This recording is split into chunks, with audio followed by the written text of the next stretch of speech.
For 63 straight years, Bob Chase announced for the Fort Wayne Komets. Those who knew the legendary broadcaster spoke highly of him. You know, Bob was just a wonderful person, and if more people were like Bob, this world might be a better place, because he was such a wonderful man, and he meant so much to the community.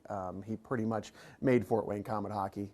So, I mean, the hockey world owes him so much, and the Fort Wayne community owes him so much. And he was everybody's dad. He was everybody's grandpa. Shane Albarani is the current Komets broadcaster and says Chase took him under his wing at a young age. I met Bob when I first started doing play-by-play when I was 17 years old. I was too nervous to go up to meet him myself, and my dad introduced us. He said, "Hey, this is my son. He wants to be just like you." And here we are all these years later, and here I am kind of like Bob.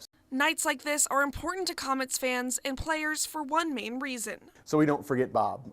He is the reason why we still play hockey in Fort Wayne. He is a huge reason for that. You know, whoa at the time in the 50s and 60s when it was one of the biggest radio stations in the country, and that's the only place you could hear hockey games was right here coming out of Fort Wayne. So, you know, we go to towns that have Komet fans, that fans have never been to Fort Wayne, but they've been listening to Komet hockey for, you know, some of them 50, 60 years.